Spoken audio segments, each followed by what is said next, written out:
Today, my guest is Alex Fleiss. Alex is the CEO of rebellionresearch.com. They're an artificial intelligence company. He's also an instructor at Cornell Engineering. And in just a minute, we're going to speak with him about AI and the potential to disrupt real estate. And before we do, though, I'd like to remind all of you that if you like what we're doing here with CREPN Radio, there are a couple things you can do to help us out. You can like, you can share, you can subscribe. And as always, we love to hear from you if you want to leave a comment. Also, if you'd like to see how handsome our guests are, be sure to check out our YouTube channel, and you can find us at Commercial Real Estate Pro Network. With that, I want to welcome my guest, Alex. Welcome to CREPN Radio. Oh, thank you for having me on. I really appreciate it. I'm looking forward to our chance to talk today. Before we get started, if you could take just a minute and share with the listeners a little bit about your background. Great. I started programming video games in the mid-90s, and then in the late 90s, I got very preoccupied with machine learning, which is the branch of artificial intelligence that deals with teaching itself. So AI can be any intelligence system. Dishwasher is actually one of the most common forms of AI on this planet, but machine learning can adapt its code to a changing environment, and so that really caught my eye in the late 90s, and I've been dealing with that ever since. And rebellionresearch.com now has clients in 40 plus countries. We use a Bayes, who's a well-known mathematician. We use his brand of machine learning, and we cover the global economy. So we really, at the end of the day, are just economic forecasters. And machine learning is my passion, and applying quantitative metrics to problem solving is also my passion. But we also do a lot of research at Rebellion Research. Obviously, it's in our name, but we publish up to 20 pieces a week. Our contributors will include the head of data science from Accenture, or a well-known machine learning author like Peter Cook, or sit down with General David Petraeus or astronaut Scott Kelly and hear their perspective on technology. So our primary focus is really just staying on the cutting edge, whether it's through our technology research or through our development of AI. And real estate, something that really fascinates me. I was lucky enough to marry into the Silverstein family, who control and built the World Trade Center. And so, I've been, slowly learning about the industry over the last 5 years. And it's really a very fascinating industry that is highly quantitative as well, I must say. Yeah, no. The you mentioned the machine learning and the dishwasher. Hadn't thought of a dishwasher with AI in that. Can you expand on that? Just in that example, how you apply or how you quantify machine learning there? Yeah. So or AI. Basic. I'm sorry.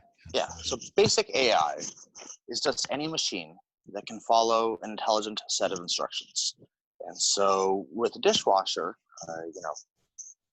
release cold water, release soap, release hot water, spin, release hot water again, dry, whatnot. It's an intelligent cycle, and you can alter the machine so that you can mix up the cycle depending on the ingredients. And so that's all you need for AI. Ray Kurzweil, has spent a whole career making these big grandiose speeches, and I feel like half the time in his speeches he's almost explaining to people how simple AI really is. Machine learning is where things get exciting, and machine learning is where the potential really becomes limitless. Machine learning is very simply the idea of in layman's terms, think of it as a robotic brain, one where the system makes its own decision on how to proceed. And it can be, if you've seen the Dustin Hoffman movie Rain Man, that gives you a good idea kind of in terms of a vantage point of how this intelligence operates, and that it's very stupid in most ways, but it has certain applications like counting toothpicks or counting cards where it's fantastic at. Of course, if you move a few degrees, the application's abilities are zero. And so think of it like an outboard motor for a boat, that might work well in a small lake in Maine, but take that thing to a rough bay or an ocean and it's completely worthless.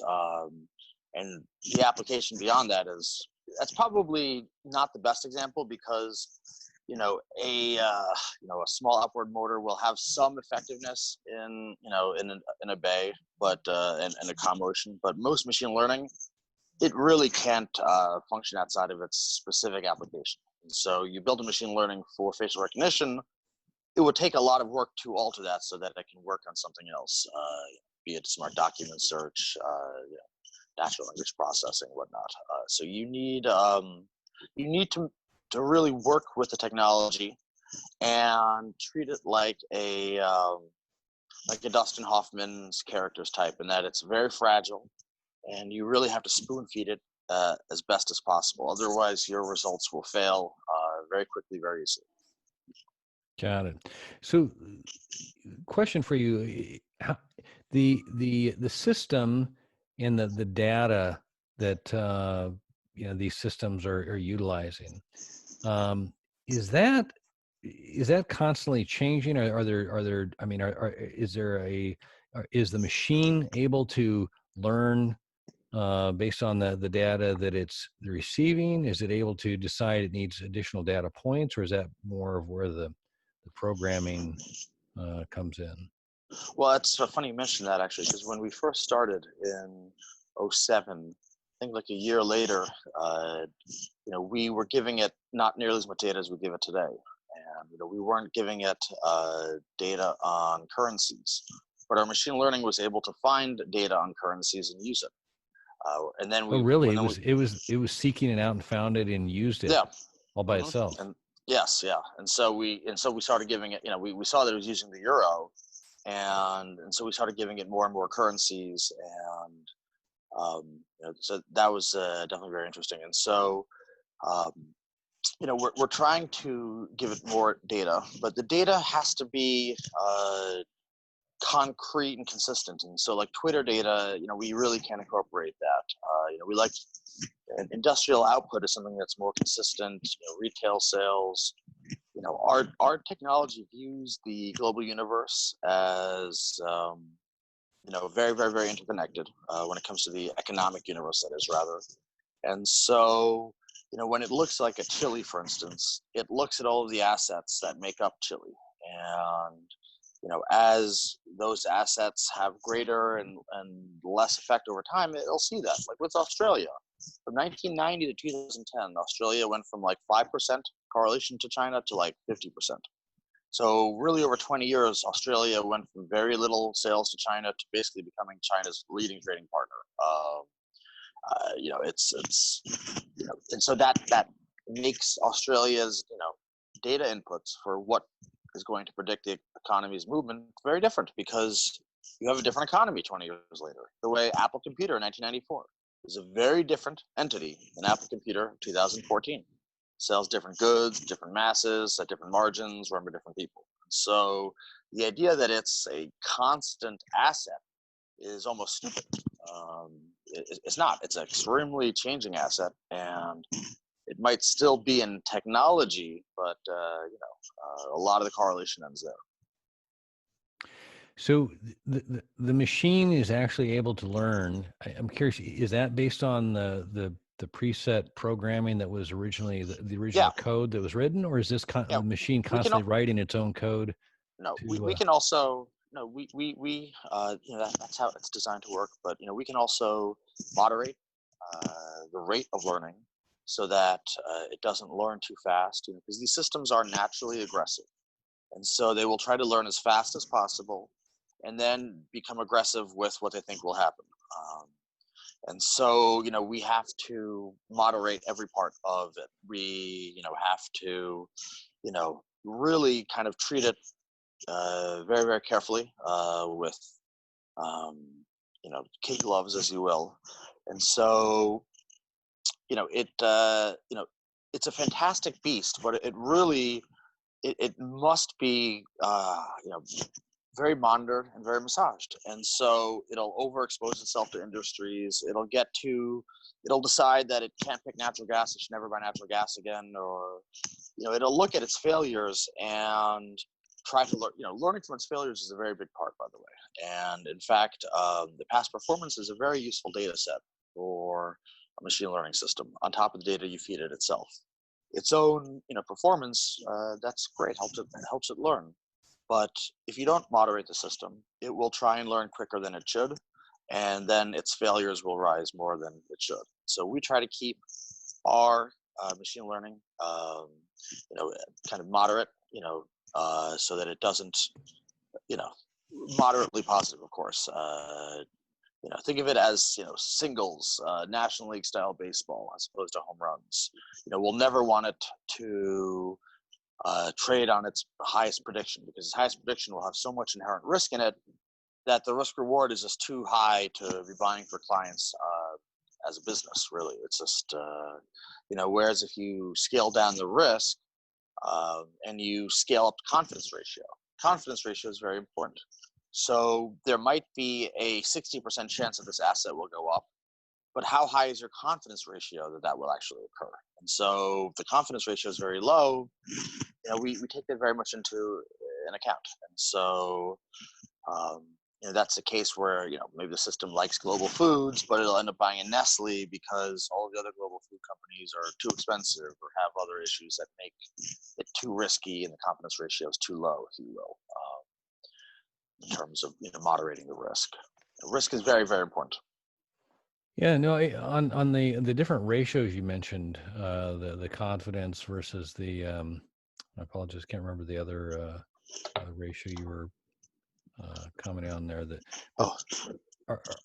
Are you constantly developing new, I guess, measures for or is the machine able to pick up and identify other measures that then help to correlate Yes. for?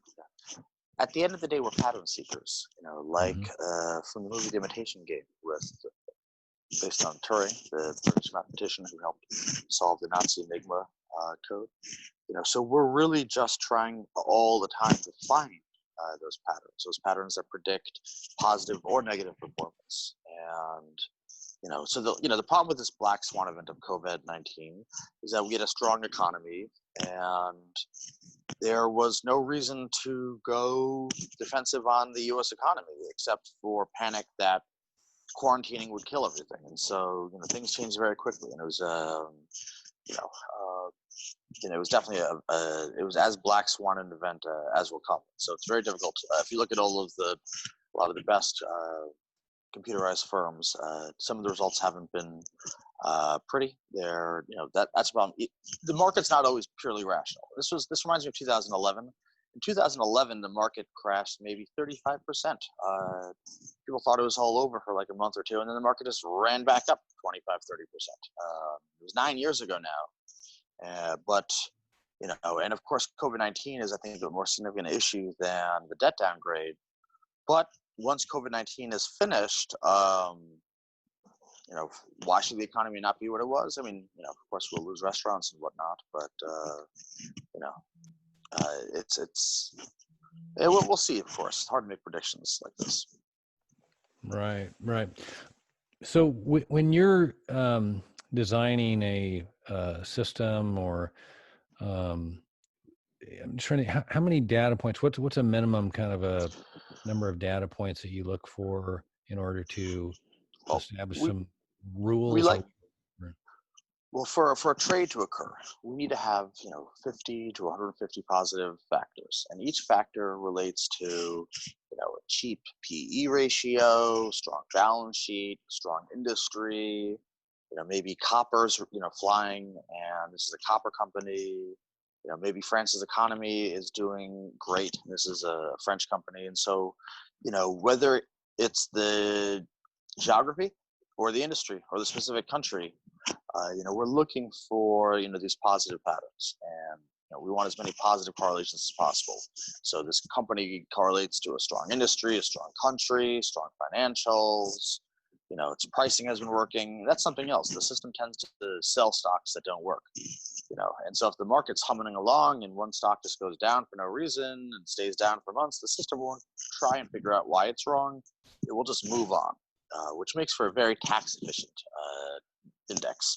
So at the end of the day, we have this AI index. It's 120 stocks. It's been running for now 14 years with significant S&P performance, but it generally creates a tax loss because it sells the losers within 3 to 5 months and holds onto the winners for multiple years. So I always say I challenge anyone to find a more tax efficient index than our index because of not because of how we design it, but the nature of the system, and that it sells its losers quickly and holds on to its winners for a long time. So that's a nice benefit of it.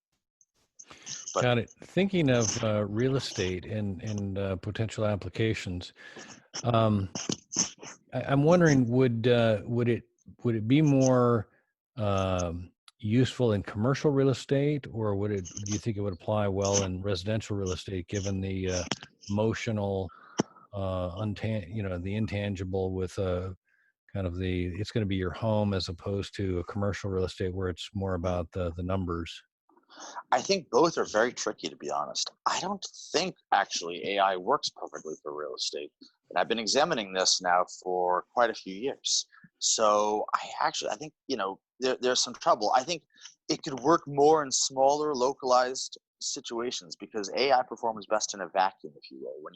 When you can lessen the factors, it's best. So maybe like in Manhattan, you could have a machine learning system that's looking at all of the different blocks, looking at the values, looking at the sales, and it can spot like an apartment in one complex that's trading 30% below its comparables, something like that. That's where it could, help. Or maybe for, like on a localized basis. So, maybe an area of Phoenix. There are those potentials. And I think it will be applied. Like I said, just because it's tricky doesn't mean it won't be done. It doesn't mean someone won't do it fantastically well. But I think both commercial and residential real estate have significant avenues for people to develop down using machine learning for investing in real estate, and maybe in time even finding the best broker. What broker will sell this type of apartment the most? When people pick brokers, it's almost like you're flying blind into the wind. I like this guy. My buddy likes this guy. My college roommate's wife plays poker with her sister, and so okay, but how about what broker sells 3,000 to 4,000 square foot houses in this zip code for the highest price on average over the last 2 years? I would be curious to know who that is, and that would be the broker I would want to hire. Even if it's only by chance, well, maybe that broker by chance hangs out lots of rich people who overpay for houses. And so there are these niche areas of real estate where there's quite a bit of a market. I think you can make money, whether it's broker or search, and that's something that Compass is doing. And actually, we put on our board the lead machine learning engineer from Compass. Compass is a big dislocator in the real estate world, and we were very excited to have him join. And machine learning is still very at the early stages when it comes to real estate, and so it's going to be very fascinating watching how it's applied in the next years and decades. What about beyond the actual kind of the trading aspect where you're determining value, or one's better than the other kind of thing, but actual in the operations, is there an opportunity for machine learning or AI with respects to whether it be reservations or? Yes. Throughout the entire system, machine learning is a really fantastic way to automate with slight intelligence a lot of menial tasks. So from reservations to insurance, and in the actual operations of real estate themselves and real estate management companies, they are going to be able to automate. I mean, you look at something like energy, and that's one of the kind of most old school industries out there. The original, cowboys. I'm sure we all saw There Will Be Blood, and we get, you've got some heavy personalities in the energy industry. Definitely not a techie place, but energy, because of the oil crash the last 6 years, has really embraced AI because there are a lot of simple parts to the business where you can apply AI and save a lot of money. And so I think that if energy and drilling can embrace AI, without a doubt, real estate will be doing the same. Whether it's drones for inspecting houses, or investing in houses, or for managing your properties. Instead of having, let's say a New York management company wants to buy a property in Philadelphia, but their main property guy that he doesn't want to be driving back and forth 4 hours. In time, maybe they could have the outside of the property inspected by a drone, and then eventually the inside will be inspected by another drone. And so the idea to virtually inspect your property without having to be there, that could really change the game in terms of costs. It's all about creating intelligent ways to automate a lot of these menial tasks and replace, people. And then with that cost savings, you can expand more and grow more, and overall, more people will be hired.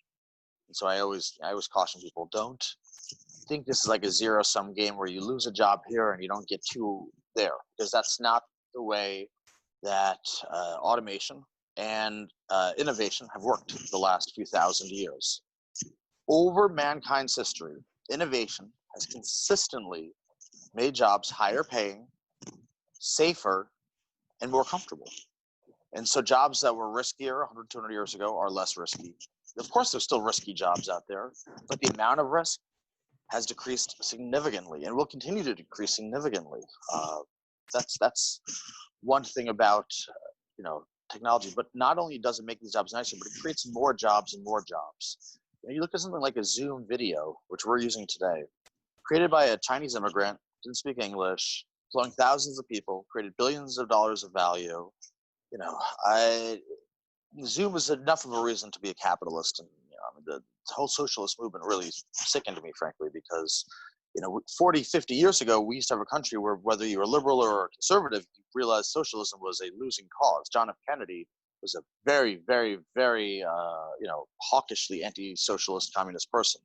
So yeah, that definitely very much upset me. But yes, as we've seen with technology and innovation over time, there are more jobs that pay more, that are safer and more comfortable. So it's really consistently been a win-win-win for the worker as technology unfolds. So speaking to that, kind of the history and how it's moved, how at what speed do you feel like AI and machine learning is upon us, will be moving as we go forward? I mean, is it, I forget, there was some sort of like Moore's law about technology, about how it, the pace. Yeah, Is there like, I wouldn't quote any specific law with the progression of AI. I will say that we are very much at the dawn of the dawn. If this were the new world, I'd say it's more like Cortez has burned his sails and he's marching towards Tenochtitlan. But we're not at Jamestown yet, or Plymouth Rock. We're still very, very, very early on. Singularity, we're still years from. Significant cognitive, intuition, years from. These are still very stupid machines. They need to be applied in very, very, very direct manners, and you need to spoon feed them the data as much as possible. Otherwise, they will fail. So yeah, we're still very early on.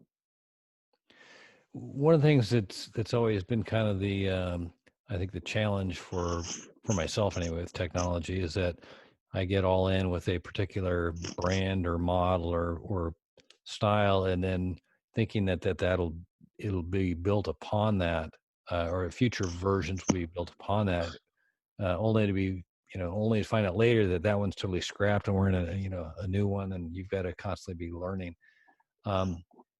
Is there any kind of like a base level for this? I mean, is there a platform or I don't know if I'm giving you the right question or if I'm speaking in a way that makes any sense, but does it continue to build upon itself, or is it something that can be totally um, unattached, that becomes the new focal point of how this works? Does that make any sense? No. It makes sense. Yeah, no, very much academic research is building upon itself. And As we move forward, moving forward faster, and our progression is definitely increasing. And unlike the previous AI bubbles of the 50s and 70s, this bubble has created a lot of profit. And so there's a ton of AI companies now making a lot of money, and you have the biggest tech companies completely embracing machine learning.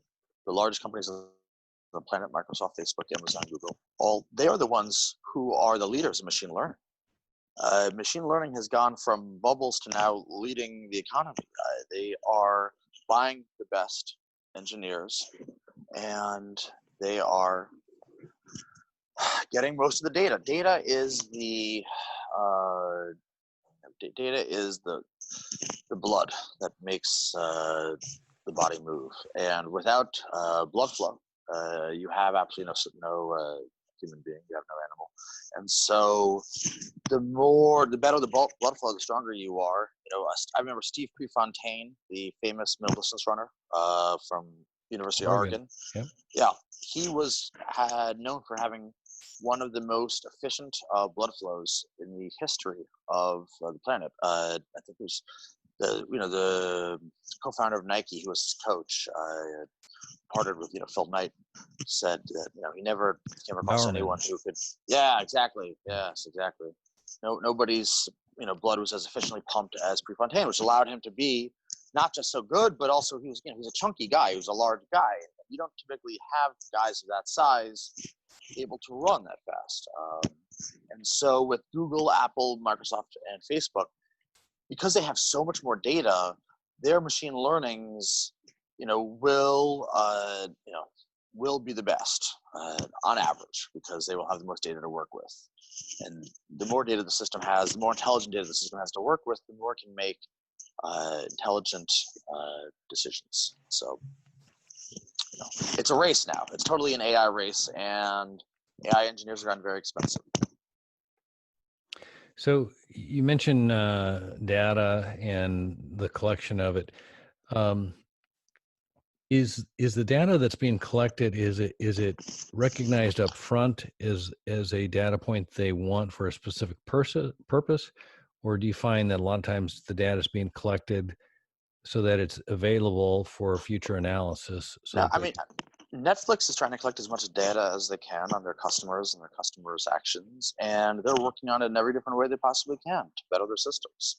They have teams. These companies have teams of machine learning engineers that are playing with their data, trying to make their companies more efficient, more intelligent.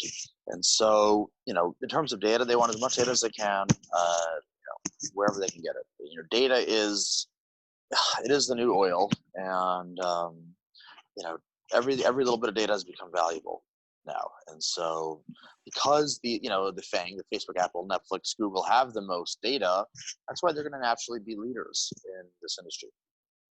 Yeah, no, it's interesting. As an insurance broker, I feel like for years we've been plugging data into the machine, but it's only like recently that it's really started to be used. I don't know if that makes sense. That I don't know if I don't know if that was understood going in, or if that's just kind of reality of the fact that you have now data scientists that are able to, analyze the data and all different views and come up with different correlations, and then the machine learning, et cetera, that's been able to utilize it and draw some correlations that can then be translated into economic success. But anyway, hey, Alex, if we could, I'd like to shift gears here for a second. As I mentioned to you before we started, by day, I'm an insurance broker and work with clients to assess risk and try and manage it. And there's a couple of different strategies we consider when managing risk. The first is, can we avoid the risk? If we're not able to avoid the risk, we look to see if there's a way to minimize the risk. And then if we're not able to minimize or avoid it, we look to see if we can't transfer the risk. And insurance is a risk transfer tool.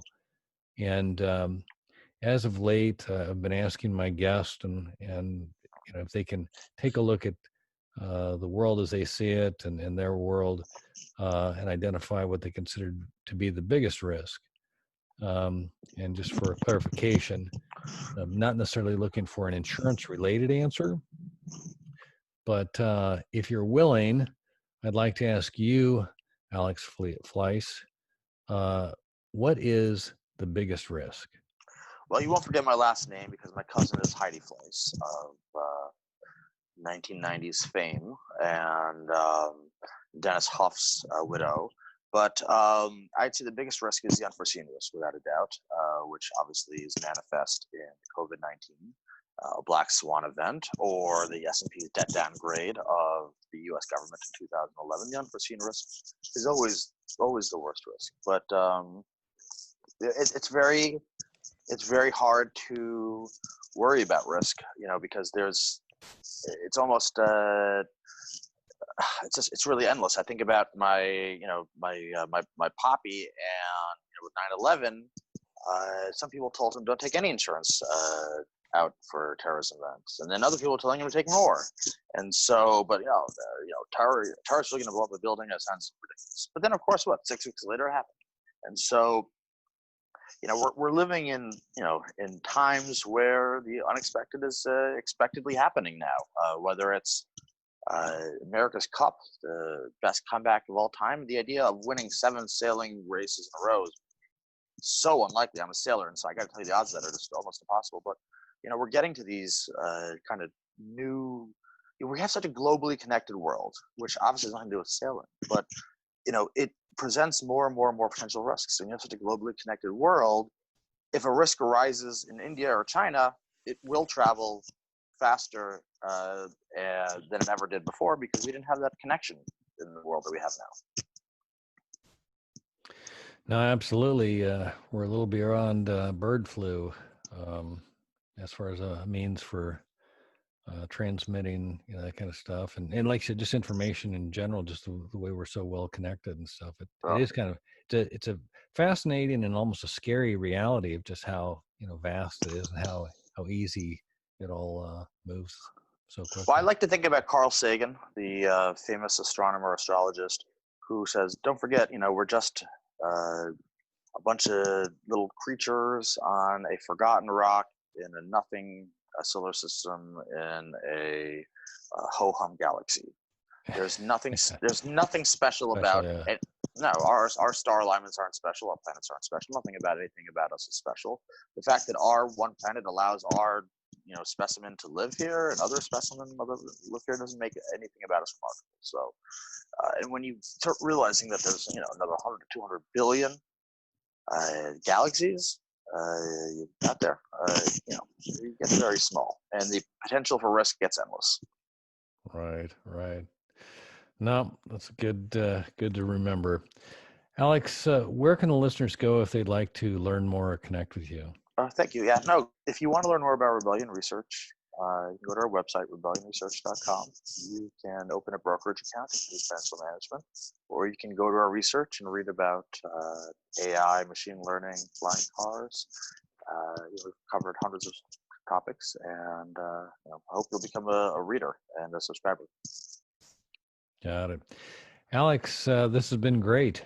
I appreciate pleasure. You taking the time to talk, and I've learned a lot, and hope we can do it again soon. Definitely. No, the pleasure is all mine. You have a great day. Thank you. All right. For our listeners, if you like this episode, don't forget to like, share, and subscribe. Remember, the more you know, the more you grow. That's all we've got this week. Until next time, thanks for listening to Commercial Real Estate Pro Network's CREPN Radio.